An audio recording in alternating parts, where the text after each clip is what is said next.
Welcome back students. आज हम लोग एक्सरसाइज 8.2 सॉल्व करेंगे। इस एक्सरसाइज को सॉल्व करने से पहले हम लोग थ्योरम 8.9 और 8.10 पढ़ चुके हैं। उन दोनों थ्योरम्स को हमें इस एक्सरसाइज को सॉल्व करने में अप्लाई करना है। तो एक बार फिर से हम लोग याद कर लें। थ्योरम 8.9 हमने मिड पॉइंट थ्योरम पढ़ी है, यानी कि अगर हमारे पास एक ट्राइंगल है ABC और इस ट्राइंगल की साइड AB का मिड पॉइंट E है, AC का मिड पॉइंट F है, तो जो EF लाइन होगी ये इस BC के पैरेलल होगी, साथ साथ EF is equal to half of BC होगा। ये हमारी मिड पॉइंट थ्योरम थी, थ्योरम 8.9। इसके बाद हमने थ्योरम 8.10 पढ़ी है, इसी का कन्वर्स। कन्वर्स क्या था कि अगर एक लाइन किसी भी ट्राइंगल की एक साइड के मिड पॉइंट से होकर जाती है और दूसरी साइड के पैरेलल है, तो वो डेफिनेटली तीसरी साइड को मिड पॉइंट पे ही इंटरसेक्ट करेगी। ये हमारा इसका कन्वर्स था। थ्योरम 8.10 हमने पढ़ी थी। इन दोनों थ्योरम्स को अप्लाई करते हुए हम लोग एक्सरसाइज 8.2 स्टार्ट करेंगे और इस एक्सरसाइज का फर्स्ट क्वेश्चन है हमारा ABCD is a quadrilateral in which P, Q, R and S are the midpoints of the sides AB, BC, CD and DA। First part में प्रूव करना है SR is parallel to AC and SR is equal to half of AC। हमें ये prove करना है। क्या दिया गया है? ABCD is a quadrilateral. Parallelogram नहीं कहा, सिर्फ बोला कि ये क्वाड्रिलेटरल है। इसके बाद कहा कि जिसकी साइड है AB का मिड पॉइंट P है, BC का मिड पॉइंट Q है, DC का मिड पॉइंट R है और AD का मिड पॉइंट S है। इन सारे मिड पॉइंट्स को हमने मिला दिया। PQRS एक दूसरा क्वाड्रिलेटरल मिला है। AC हमें इस क्वाड्रिलेटरल ABCD का डायगोनल दिया गया है। फर्स्ट पार्ट हम प्रूव करने की कोशिश करेंगे। SR और AC पैरेलल है, ये हमारा SR है और ये डायगोनल AC है। हम लोग मिड पॉइंट थ्योरम यहाँ पे अप्लाई कर सकते हैं। हम देखेंगे DAC इस ट्रायंगल में साइड AD का मिड पॉइंट S है, साइड BC का मिड पॉइंट R है। तो जैसे हम इन दोनों मिड पॉइंट्स को मिलाएंगे तो इन दोनों मिड पॉइंट्स को मिलाने वाली लाइन तीसरी साइड के पैरेलल होगी और उसके हाफ होगी। हमने थ्योरम 8.9 का यहाँ पे एप्लीकेशन कर दिया। आसानी से हम लोग एक लाइन में बता देंगे, इसको प्रूव करके दिखा देंगे। सबसे पहले हमें लिखना है गिवन। क्या दिया गया है? सबसे पहले हम लिखें गिवन, जो दिया है वो हम लिखेंगे ABCD इज ए क्वाड्रिलेटरल। ये हमें एक क्वाड्रिलेटरल दिया गया है। उसके बाद क्या दिया गया है? AC इसका एक डायगोनल है, AC इज डायगोनल। हम लोग फर्स्ट रोमन को प्रूव करेंगे। देखें, हमें प्रूव करना है SR is parallel to AC। हम देखें SR और AC किस ट्रायंगल में मिल जाएंगे। हम DAC ट्रायंगल ले सकते हैं। इस ट्रायंगल में मिड पॉइंट थ्योरम को अप्लाई कर रहे हैं। इन ट्रायंगल DAC में हमें पता है S is the midpoint of AD, R is the midpoint of CD। तो ये लिख देंगे S and R are the midpoints of S and R are the midpoints of AD and CD. So by midpoint theorem से हम ये कह सकते हैं कि SR is parallel to AC होगा and SR is half of AC हो जाएगा। SR is equal to half of AC। इस तरह से हमने फर्स्ट रोमन प्रूव कर दिया। सेकंड में कहा जा रहा है PQ इक्वल टू SR बताइए। हमने SR को दिखा दिया हाफ ऑफ AC। सेम चीज हम PQ इक्वल टू भी हाफ ऑफ AC दिखा सकते हैं, क्योंकि जब हम इस ट्रायंगल ABC में अप्लाई करेंगे यही मिड पॉइंट थ्योरम, तो हमें पता है AB का मिड पॉइंट P है, BC का मिड पॉइंट Q है। तो जैसे PQ को मिलाएंगे तो ये लाइन PQ इस AC के पैरेलल होगी, साथ साथ हाफ ऑफ AC के बराबर होगी। सेकंड पार्ट के लिए हम लोग देख सकते हैं in triangle ABC P and Q are the midpoints of P किसका मिड पॉइंट है? साइड AB का, और BC का मिड पॉइंट Q है। The mid points of sides AB and BC, इन दोनों साइड्स के मिड पॉइंट P और Q है। Therefore by mid point theorem, यहां पे हम क्या लिख देंगे? बाय मिड पॉइंट थ्योरम यहां पे भी हम इसी तरह से लिख सकते हैं जैसे हमने बताया SR is parallel to AC। यहां हम बताएंगे PQ is parallel to AC। PQ is parallel to AC and PQ is half of AC। इसको हमने इक्वेशन नंबर 1 और इसको इक्वेशन नंबर 2 दे दिया। अब आप देख सकते हैं कि PQ हाफ ऑफ AC के बराबर है, SR भी हाफ ऑफ AC के बराबर। इसका मतलब 1 और 2 को कंपेयर करके हम बता सकते हैं PQ is equal to SR। हमारा सेकंड रोमन प्रूव हो जाएगा फ्रॉम इक्वेशन नंबर 1 एंड 2।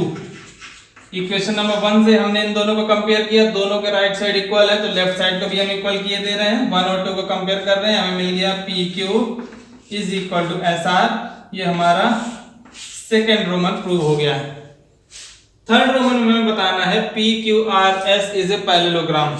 अब आप जरा देखें, PQ is equal to SR हमें मिल गया, साथ साथ हम ये भी कह सकते हैं PQ is parallel to SR, क्योंकि SR AC के पैरेलल है, PQ भी AC के पैरेलल है, तो PQ SR के भी पैरेलल होगा। थर्ड रोमन में हम देख सकते हैं as PQ is parallel to SR and PQ is equal to SR। अब एक क्वाड्रिलेटरल जिसमें एक pair of opposite side parallel और इक्वल हो तो उस क्वाड्रिलेटरल को हम पैरेललोग्राम कह सकते हैं। हमें क्वाड्रिलेटरल PQRS में मालूम चल गया कि जो ये PQ है ये SR के बराबर है और PQ SR के पैरेलल भी है, तो पैरेलल एंड इक्वल मिल गया। इसका मतलब हम ये कह सकते हैं PQRS एक पैरेललोग्राम होगा। Therefore PQRS is a parallelogram। क्यों है?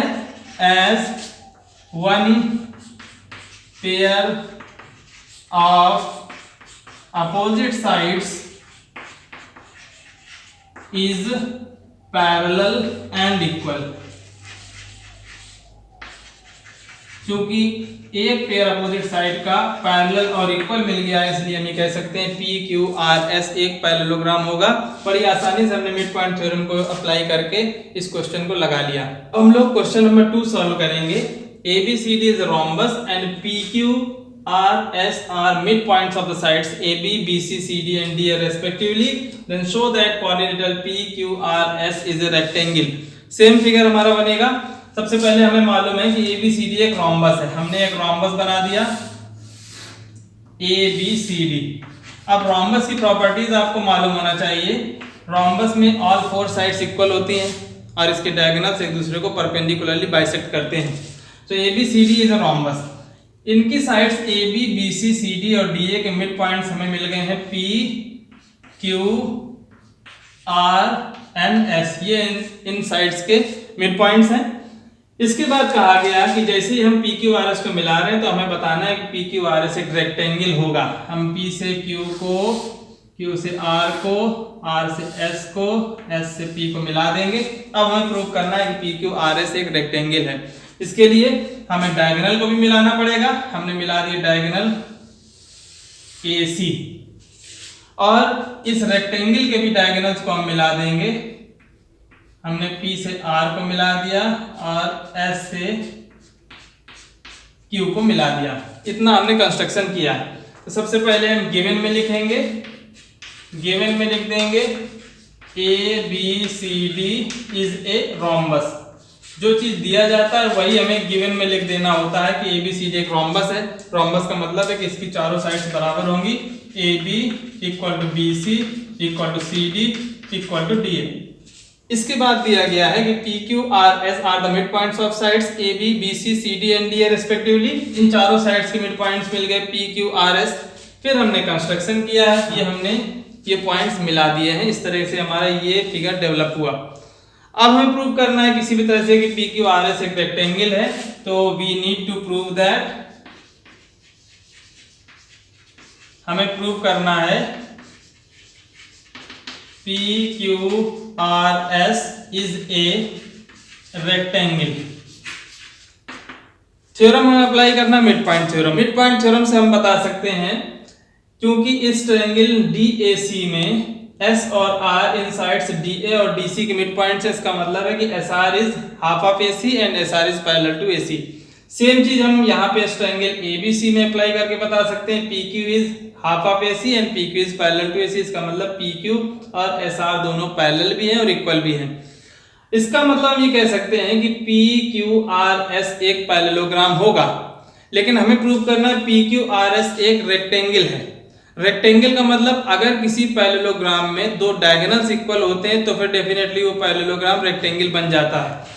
हम ये प्रूव कर लेंगे पी क्यू आर एस एक पैरेललोग्राम है। इसको रेक्टेंगल प्रूव करने के लिए हम किसी भी तरह से ये दिखाएं कि अगर P R equal to Q S हमें मिल जाए किसी भी तरह से, तो हम ये कह सकते हैं कि जो ये क्वाड्रिलेटरल है पी क्यू आर एस ये एक रेक्टेंगल होगा। चलिए स्टार्ट करते हैं। सबसे पहले हम पी क्यू आर एस को पैरेललोग्राम दिखाएंगे। प्रूफ में हम स्टार्ट करेंगे इन ट्रायंगल एडीसी। इस ट्रायंगल एडीसी में R and S are the midpoints of sides CD and DA. R and S are midpoints of, R किसका है? CD का, और S है DA का। तो हम बाय मिडपॉइंट थ्योरम ये कह सकते हैं कि RS या SR is parallel to AC and SR is half of AC। ये हमारी इक्वेशन नंबर 1 हुई। सेम चीज हम यहाँ अप्लाई कर रहे हैं in triangle ABC. Similarly in triangle ABC by midpoint theorem क्या लिख सकते हैं? P Q is parallel to AC and P Q is half of AC. ये हमारी इक्वेशन नंबर 2 हो गई। फ्रॉम इक्वेशन नंबर 1 एंड 2 हम क्या कह सकते हैं? फ्रॉम इक्वेशन 1 एंड 2 हम ये कह सकते हैं कि SR is parallel to PQ and SR is equal to PQ। SR is parallel to PQ and SR is equal to PQ। अब जो कि इस क्वाड्रिलेटरल PQRS में हमें एक अपोजिट साइड का पेयर इक्वल और पैरेलल मिल गया है, इसका मतलब हम कह सकते हैं कि PQRS एक पैरेललोग्राम होगा। Therefore PQRS is a parallelogram. तो हम पैरेललोग्राम तक आ गए।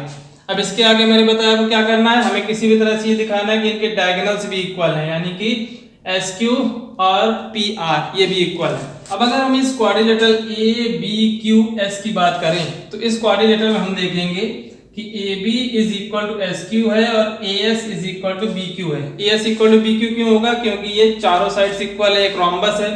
अगर AD के बराबर BC है तो AD के आधे AS के बराबर BC का आधा QS होगा। इसका मतलब ABQS एक पैरेललोग्राम होगा। As ABQS is a parallelogram. चूंकि ये एक पैरेललोग्राम है तो हम इससे कह सकते हैं कि AB is equal to QS होगा। AB is equal to QS, ये हमने इक्वेशन नंबर 3 मानी।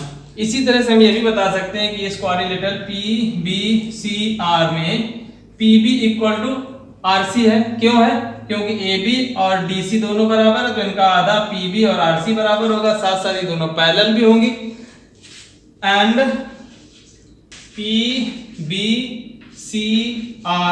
इज आल्सो ए पैरेललोग्राम, ये भी एक पैरेललोग्राम है। इसका मतलब हम कह सकते हैं कि PR is equal to BC होगा, BC equal to PR।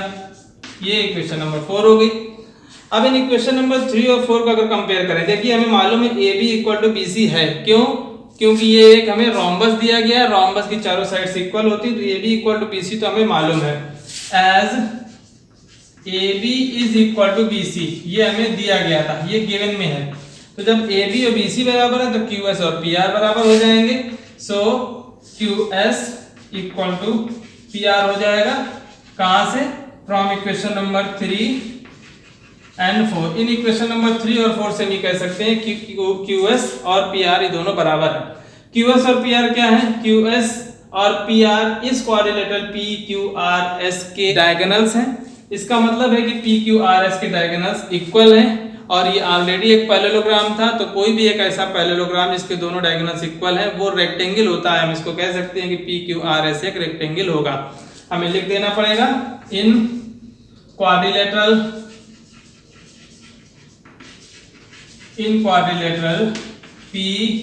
PQRS diagonals are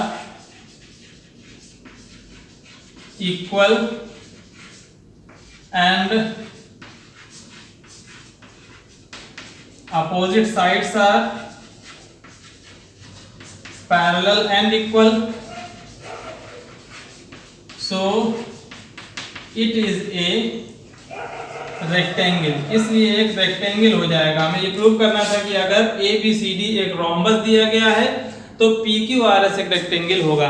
हम पहले प्रूव कर चुके थे कि पी क्यू आर एस एक पैरेललोग्राम है। यहाँ पे हमने प्रूव कर दिया P Q R S is a parallelogram, और इस पैरेललोग्राम के दोनों डायगोनल्स हमने बराबर दिखा दिए। इस पैरेललोग्राम के डायगोनल्स भी बराबर होते हैं तो वो पैरेललोग्राम रेक्टेंगल होता है। ये आप सभी लोग जानते हैं, रेक्टेंगल की प्रॉपर्टीज होती हैं। इस तरह से हमने क्वेश्चन नंबर 2 सॉल्व किया। क्वेश्चन नंबर 3 में कहा गया है कि ABCD एक रेक्टेंगल है। अभी क्वेश्चन नंबर 2 में दिया था ABCD एक रोम्बस है। यहाँ कहा गया कि ABCD रेक्टेंगल है और प्रूव करो कि जो मिड पॉइंट्स है PQRS उनसे बनने वाला क्वाड्रिलेटरल एक रोम्बस होगा। वहां पे उल्टा था, वहां रोम्बस दिया था, रेक्टेंगल प्रूव करना था क्वेश्चन नंबर 2 में। क्वेश्चन नंबर 3 में रेक्टेंगल दिया है और रोम्बस प्रूव करना है। फिगर सेम बनेगा। सबसे पहले हमने एक रेक्टेंगल बना लिया। अब ये दिया गया है कि इस रेक्टेंगल की साइड्स AB, BC, CD और DA के mid points P, Q, R और S हैं। इस क्वाड्रिलेटरल PQRS को पैरेललोग्राम हर क्वेश्चन में प्रूव करते आ रहे हैं। क्वेश्चन नंबर 1 में भी हमने इसको पैरेललोग्राम प्रूव किया, 2 में भी प्रूव किया। तो हम PQRS को पैरेललोग्राम तो आसानी से प्रूव कर सकते हैं। अगर हम किसी तरह से ये और प्रूव कर दें कि इस पैरेललोग्राम की चारों साइड्स इक्वल हैं तो हम ये कह सकते हैं कि ये एक रोम्बस होगा। अब पैरेललोग्राम को सबसे पहले प्रूव करेंगे। गिवन और प्रूफ में आप लोग लिख लेंगे। नेक्स्ट हम लोग प्रूफ कर रहे हैं। सबसे पहले हमने क्या किया, ए से सी को मिला दिया, ये डायगोनल हमने मिला दिया। सबसे पहले हम इसको पैरेललोग्राम प्रूव करेंगे। यहाँ पे हम मिड पॉइंट थ्योरम अप्लाई करें। मिड पॉइंट थ्योरम से हम कह सकते हैं कि S R is parallel to A C and S R is half of A C. ये हमारी फर्स्ट इक्वेशन हुई। सेम चीज हम अप्लाई करेंगे ट्राइंगल ए बी सी में। In triangle A B C, इस ट्राइंगल में यहाँ पे हम फिर से मिड पॉइंट थ्योरम अप्लाई करें। बाय मिड पॉइंट थ्योरम देखिए हम क्या कह सकते हैं। हमें मालूम है कि P Q, P and Q are the mid points of this two sides, तो P Q is parallel to A C of A C. ये इक्वेशन नंबर 2 हो गई। अब इक्वेशन नंबर 1 और 2 को हम कंपेयर करके कह सकते हैं कि एस आर और पी क्यू दोनों पैरेलल भी हैं और इक्वल भी हैं। From equation 1 and 2 PQ is parallel to SR and PQ is equal to SR। ये आप लोग अब तक सीख गए होंगे, हर क्वेश्चन में हम ये कर रहे हैं। Therefore PQRS is a parallelogram। ये हमने पैरेललोग्राम प्रूव कर दिया। अब पैरेललोग्राम और रोम्बस में डिफरेंस होता है कि अगर कोई पैरेललोग्राम ऐसा है जिसकी अपोजिट साइड्स के साथ साथ चारों साइड्स इक्वल हो, रोम्बस की चारों साइड्स इक्वल होती हैं, तो अगर किसी पैरेललोग्राम में चारों साइड्स इक्वल मिल जाएंगी तो वो रोम्बस बन जाएगा। हमें अपोजिट साइड्स इक्वल मालूम हो गई है। PQ इक्वल टू RS हमने दिखा दिया, ये लिखा हुआ है PQ is equal to RS। Equation number 3 हमने इसको कह दिया। अगर हम किसी तरह से ये दिखा दें कि SP is equal to PQ है, तो चूंकि SP is equal to QR है, क्योंकि ये एक पैरेललोग्राम है, SP और QR बराबर है, PQ और SR बराबर है। अगर हम किसी तरह से SP इक्वल टू PQ दिखा दें तो हम आसानी से बता देंगे कि इसकी चारों साइड्स इक्वल है। अब SP इक्वल टू PQ दिखाने के लिए हम इन दोनों ट्रायंगल्स को कॉन्ग्रुएंट प्रूव करने की कोशिश करेंगे। ये ट्रायंगल्स हैं हमारे APS और PBQ। इन दोनों ट्रायंगल्स को हम देखिए कॉन्ग्रुएंट प्रूव करेंगे। In triangle APS and triangle PBQ, इन दोनों ट्रायंगल्स में आप देखिए P is the midpoint of AB, इसका मतलब AP इक्वल टू PB मिलेगा। AP is equal to PB मिलेगा, क्यों? P is the midpoint, P midpoint है। इसके बाद हमें ये मालूम है कि AD बराबर BC है और AS क्या है, S is the mid point, तो AS AD का आधा है, BQ BC का आधा है। तो हम ये कह सकते हैं AS is equal to BQ, AS is equal to BQ। क्यों? क्योंकि half of AD is equal to half of BC हो जाएगा। AD के इक्वल में BC दिया गया है, तो half of AD equal to half of BC होगा। हमने AS इक्वल टू BQ बता दिया। इसके अलावा हम क्या कह सकते हैं, ABCD एक रेक्टेंगल है, रेक्टेंगल का हर एक एंगल 90 डिग्री का होता है, तो angle SAP is equal to angle QBP मिल जाएगा। Angle S A P is equal to angle Q B P, ये दोनों राइट एंगल है 90 डिग्री के। तो दो साइड्स एक एंगल मिला, हम by S A S congruence rule ये कह सकते हैं कि triangle A P S is congruent to triangle B P Q. ये दोनों ट्राइंगल्स कॉन्ग्रुएंट है, therefore S P is equal to P Q हो जाएगा। P S is equal to P Q कह सकते हैं, therefore P S is equal to P Q by C P C T. हमने prove कर दिया कि इस क्वाड्रिलेटरल में चारों साइड्स इक्वल हैं। क्यों इक्वल हैं? हमें P Q equal to S R पहले से मालूम था, S P equal to Q R पहले से मालूम था, हमने दिखा दिया एस पी और पी क्यू ये दोनों बराबर है तो चारों साइड्स बराबर हो जाएंगी। So in parallelogram P Q R S, इस पैरेललोग्राम में चारों साइड्स इक्वल हैं, all four sides are equal, hence P Q R S is a rhombus, इसलिए एक रोम्बस हो जाएगा। पैरेललोग्राम जिसकी चारों साइड्स इक्वल होती है वो रोम्बस होता है, हमने प्रूव कर दिया। सबसे पहले हमने पी क्यू आर एस को पैरेललोग्राम दिखाया, इसके बाद हमने इसकी चारों साइड्स को इक्वल दिखा दिया। आसानी से हम कह सकते हैं कि पी क्यू आर एस एक रोम्बस होगा।